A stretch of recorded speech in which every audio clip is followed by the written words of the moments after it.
ಅಂತಾರಾಷ್ಟ್ರೀಯ ಮಹಿಳಾ ದಿನಾಚರಣೆ ಪ್ರಯುಕ್ತ ಧರ್ಮಸ್ಥಳ ಕ್ಷೇತ್ರದ ಮಾತೃಶ್ರೀ ಹೇಮಾವತಿ ವೀರೇಂದ್ರ ಹೆಗ್ಡೆ ಅಮ್ಮನವರ ಮಹಿಳಾ ಪರ ನಿಲುವುಗಳ ವಿಚಾರಗೋಷ್ಠಿ ಮತ್ತು ಮಾತೃಶ್ರೀಯವರು ಬರೆದ ಗೆಳತಿ ಮಗಳಿಗೊಂದು ಪತ್ರ ಕೃತಿಗಳ ಲೋಕಾರ್ಪಣೆ ಕಾರ್ಯಕ್ರಮ ಕ್ಷೇತ್ರದ ಮಹೋತ್ಸವ ಸಭಾಭವನದಲ್ಲಿ ನಡೆಯಿತು.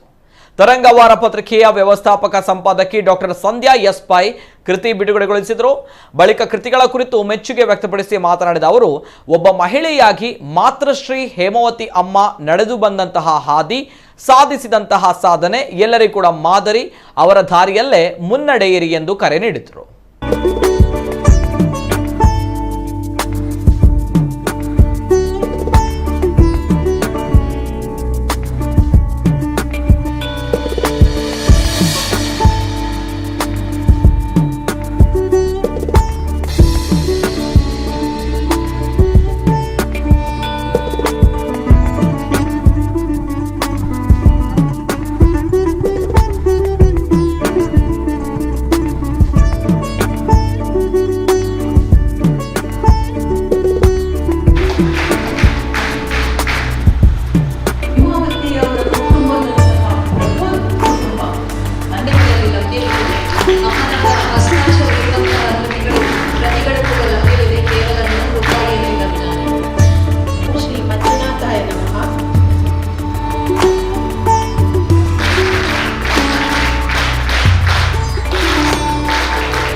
ಯುದ್ಧದಲ್ಲಿ ಸೋಲಾಗ್ತದೆ. ಹಾಗಾಗಿ ಇವೆಲ್ಲವೂ ಕೂಡ ಯಾವುದೇ ವಿಷಯ ಚಿಕ್ಕದು ಅಂತ ಹೇಳಿ ನಾವು ಅದನ್ನು ನೆಗ್ಲೆಕ್ಟ್ ಮಾಡೋಕ್ಕಾಗೋದಿಲ್ಲ. ಈ ಚಿಕ್ಕ ಚಿಕ್ಕ ವಿಷಯಗಳು ಕೂಡ ಬಹಳ ಮುಖ್ಯ ಅಂತ ಹೇಳಿದಂತೆ ನನಗನ್ನಿಸ್ತು. ಹೇಮಾವತಿ ಅಮ್ಮ ಪರ್ಫೆಕ್ಟ್ ಉದಾಹರಣೆ. ಇಲ್ಲಿ ನನಗೆ ಮಹಾಭಾರತದ ಒಂದು ಕಥೆ, ಒಂದು ಘಟನೆ ನೆನಪಾಗ್ತದೆ. ದ್ರೌಪದಿ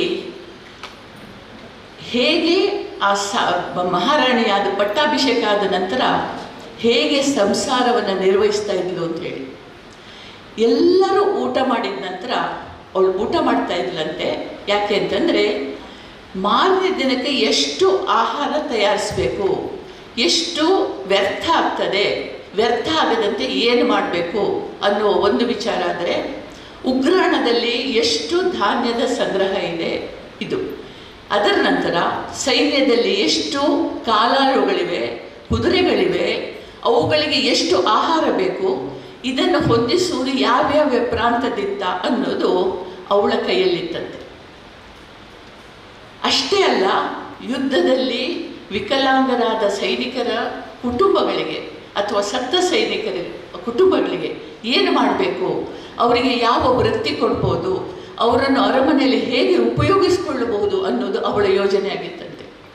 ನೀವು ಎಲ್ಲರೂ ಕೂಡ ಅವರು ಹಾಕಿದ ಹೆಜ್ಜೆಯಲ್ಲಿ ನಡೆದು ಇಂಥ ಸಾರ್ಥಕತೆಯನ್ನು ಪಡಿತೀರಿ ಅಂತ ಹೇಳಿ ನನಗೆ ನಂಬಿಕೆ ಇದೆ. ಯಾಕೆಂದರೆ ಮಾರ್ಗದರ್ಶನ ಮುಖ್ಯ.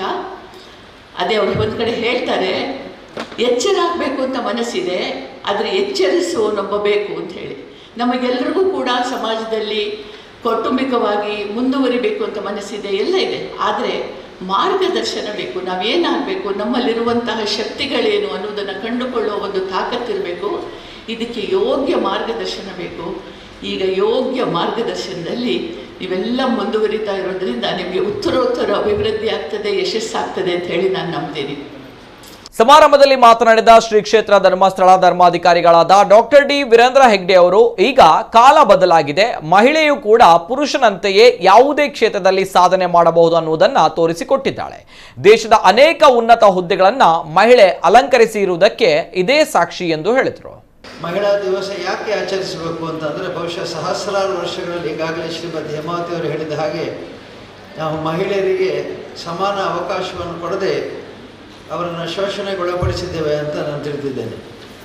ನಮ್ಮ ಮೂಲ ಕಲ್ಪನೆಯಲ್ಲಿ ಅರ್ಧನಾರೀಶ್ವರ ಅಂತ ಹೇಳಿದರೆ ದೇಹದ ಎರಡೂ ಭಾಗಗಳು ಒಂದಾದರೆ ಅದು ಅರ್ಧನಾರೀಶ್ವರ ಕಲ್ಪನೆಯನ್ನು ಕೊಡುತ್ತದಾದರೂ ಕೂಡ ಯಾವತ್ತೂ ಕೂಡ ಮಹಿಳೆಯರನ್ನು ಮುಂದೆ ಬರಲಿಕ್ಕೆ ನಾವು ಬಿಡಲಿಲ್ಲ.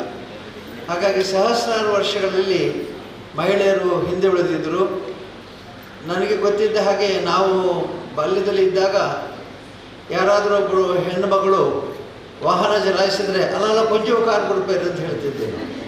ಅಂದರೆ ವಾಹನ ಚಲಾಯಿಸೋದಕ್ಕೆ ಅವರು ಅರ್ಹರಲ್ಲ, ಅವರು ವಾಹನ ಬಿಡುತ್ತಾರೆ ಅಂತಂದರೆ ಒಂದು ಆ ವಾಹನ ಸರಿಯಾಗಿ ಚಲಾಯಿಸ್ಲಿಕ್ಕೆ ಆಗೋದಿಲ್ಲ, ಅಥವಾ ಅವಳು ಭಾಳ ಮುಂದುವರಿದಂಥ ಮಹಿಳೆ ಅಂತ ಅನ್ನುವಂಥ ಒಂದು ಭಾವನೆಯಿಂದ ಬಹಳ ತಮಾಷೆ ಮಾಡ್ತಾ ಇದ್ದಂಥ ಕಾಲ ಇತ್ತು. ಮಹಿಳೆಯರು ಬಿಡ್ತಾರೆ, ವಾಹನ ಬಿಡ್ತಾರೆ ಅಂತ. ಆದರೆ ಇವತ್ತು ವಾಹನ ಬಿಡುಗಡೆ ಮಾತ್ರ, ವಾಹನ ಚಲಾಯಿಸುವುದು ಮಾತ್ರ ಅಲ್ಲ, ವಾಹನದ ಎಲ್ಲ ಯಂತ್ರೋಪಕರಣಗಳನ್ನು ತಯಾರಿಸುವಂಥ ಶಕ್ತಿ ಮಹಿಳೆಯರಿಗೆ ಬಂದಿದೆ. ನಮ್ಮ ರಾಷ್ಟ್ರಪತಿಯವರು ಮಹಿಳೆಯರಾಗಿದ್ದಾರೆ, ಪ್ರಧಾನಮಂತ್ರಿಯವರು ಮಹಿಳೆಯರಾಗಿದ್ದಾರೆ. ಇವತ್ತು ಎಲ್ಲ ಕ್ಷೇತ್ರದಲ್ಲಿ ಪೊಲೀಸ್, ಮಿಲಿಟ್ರಿ ಅಥವಾ ಇನ್ನು ಯಾವುದೇ ಕ್ಷೇತ್ರದಲ್ಲಿ ನಾವು ನೋಡಿದರೂ ಕೂಡ ಮಹಿಳೆಯರು ಸಮಾನವಾಗಿದ್ದಾರೆ. ನಮ್ಮ ಅಮ್ಮನವರು ಮಾತುಶ್ರೀ ಹೇಮಾವತಿ ಅಮ್ಮ ರತ್ನಮ್ಮನವರು ತಮ್ಮ ಲೇಖನಗಳನ್ನು ಬರೀತಾರೆ, ಮಗಳಿಗೊಂದು ಪತ್ರ ಅಂತ. ಅವರ ನಿಧನ ನಂತರ ಶ್ರೀಮತಿ ಹೇಮಾವತಿ ಅದನ್ನು ಬೆಳೆಸ್ಕೊಂಡ್ರು. ಆದರೆ ಭಾಳ ಸೀರಿಯಸ್ ಆಗಿ ಅದನ್ನು ಬಳಸಿದ್ರು. ಅಂದರೆ ಓದೋದು, ಅದಕ್ಕೆ ವಿಷಯಗಳನ್ನು ಸಂಗ್ರಹಿಸೋದು, ಬರೆಯೋದು, ಇದೆಲ್ಲ ಮಾಡ್ತಾಯಿದ್ರು. ಹೆಚ್ಚಾಗಿ ಈ ಮನೆಯಲ್ಲಿ ಅವರ ಟೆನ್ಷನ್ ಇರೋದು ಲೇಖನಗಳ ಬಗ್ಗೆ, ಮತ್ತೊಂದು ನಾಟಕಗಳ ಬಗ್ಗೆ. ಅವರು ನಾಟಕ ನಿರ್ದೇಶಕರು ಹೌದು. ನಾಟಕದ ನಿರ್ದೇಶಕರ ಸಮಸ್ಯೆ ಅನ್ನೋದು ಇವತ್ತು ನಾಟಕ ಇದೆ, ಇವತ್ತೊಂದು ತುಳು ನಾಟಕ ಇದೆ. ಆ ನಾಟಕದಲ್ಲಿ ನಾಟಕದ ಪಾತ್ರಧಾರಿಗಳ ಸಮಸ್ಯೆ ಏನು, ಅವರನ್ನು ನಿರ್ವಹಿಸುವ ನಿರ್ದೇಶಕರ ಸಮಸ್ಯೆ ಅನ್ನೋದು ಇವತ್ತು ಸಾಯಂಕಾಲ ನಾಟಕದಲ್ಲಿ ಇದೆ. ಇನ್ನು ಕೃತಿ ರಚನೆಕಾರರಾದ ಮಾತೃಶ್ರೀ ಹೇಮಾವತಿ ಅಮ್ಮನವರು ಮಾತನಾಡಿ, ತನ್ನ ಸಾಧನೆಗೆ ಹಾಗೂ ತನ್ನ ಕೃತಿ ರಚನೆಗೆ ಬೆನ್ನೆಲುಬಾಗಿ ನಿಂತು ಸಹಕರಿಸಿದ ಎಲ್ಲರಿಗೂ ಕೂಡ ಕೃತಜ್ಞತೆಯನ್ನು ಸಲ್ಲಿಸಿದರು. 2006ರಲ್ಲಿ ನನ್ನ ಬರವಣಿಗೆ ಆರಂಭ ಆಯಿತು. ಅದು ಇಲ್ಲಿವರೆಗೆ ಸಾಗಿದೆ. ಈ ಲೇಖನಗಳು ಬರೆಯುವ ಮೊದಲಿಗೆ ನಾವು ಯೋಚಿಸಬೇಕು, ನಾನು ಯಾಕಾಗಿ ಬರೀತೇನೆ ಮತ್ತು ಯಾರಿಗಾಗಿ ಬರೀತೇನೆ ಅಂತ. ನಾನು ಬರೆಯುವ ಲೇಖನಗಳು ನಮ್ಮ ಗ್ರಾಮೀಣ ಮಟ್ಟದ ಮಹಿಳೆಯರಿಗಾಗಿ ಬರೆಯೋದ್ರಿಂದ ಅದರಲ್ಲಿ ಯಾವುದೇ ಸಾಹಿತ್ಯಿಕ ವಿಚಾರ ಇರೋದಿಲ್ಲ. ಅತ್ಯಂತ ಸರಳವಾಗಿ ಕಥೆಗಳ ರೂಪದಲ್ಲಿ ಸಂಧ್ಯಾ ಪೈ ಅವರು ಹೇಳಿದ ಹಾಗೆ ಸರಳವಾಗಿ ನಾನು ಬರೀತಾ ಇದ್ದೇನೆ.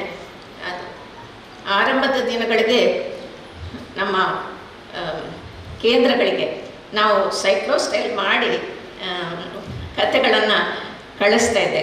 ಒಂದು ತಿಂಗಳಿಗಾಗುವಷ್ಟು ವಿಚಾರಗಳನ್ನು ಬರೆದು ಕೈಯಲ್ಲಿ ಅದನ್ನು ಸೈಕ್ಲೋಸ್ಟೈಲ್ ಮಾಡಿ ಅದನ್ನು ಕೇಂದ್ರಗಳಿಗೆ ತಲುಪಿಸುವ ಕೆಲಸ ಮಾಡ್ತಾ ಇದ್ದೆ. ಆದರೆ ಕ್ರಮೇಣ 4700 ಕೇಂದ್ರಗಳು, ಜ್ಞಾನ ವಿಕಾಸ ಕೇಂದ್ರಗಳು ಆರಂಭ ಆದ ಬಳಿಕ ಈ ಸೈಕ್ಲೋಸ್ಟೈಲ್ ವಿಷಯ ಬಿಟ್ಟುಬಿಟ್ಟೆ. ಅದರ ಜೊತೆಗೆ ನಿರಂತರ ಪತ್ರಿಕೆಯು ಆರಂಭ ಆಯಿತು. ಆ ಪತ್ರಿಕೆಗಳಲ್ಲಿ ಗೆಳತಿ ಅನ್ನೋ ಹೆಸರಲ್ಲಿ ಬರೆಯಲು ಆರಂಭಿಸಿದೆ. ಹಾಗಾಗಿ ಈಗ ಅದು ಒಂದು ಇನ್ನು ಸಮಾರಂಭದಲ್ಲಿ ಶ್ರೀ ಕ್ಷೇತ್ರ ಧರ್ಮಸ್ಥಳ ಗ್ರಾಮಾಭಿವೃದ್ಧಿ ಯೋಜನೆಯ ಕಾರ್ಯನಿರ್ವಾಹಕ ನಿರ್ದೇಶಕರಾದ ಡಾಕ್ಟರ್ LH ಮಂಜುನಾಥ್ ಮತ್ತಿತರರು ಉಪಸ್ಥಿತರಿದ್ದರು.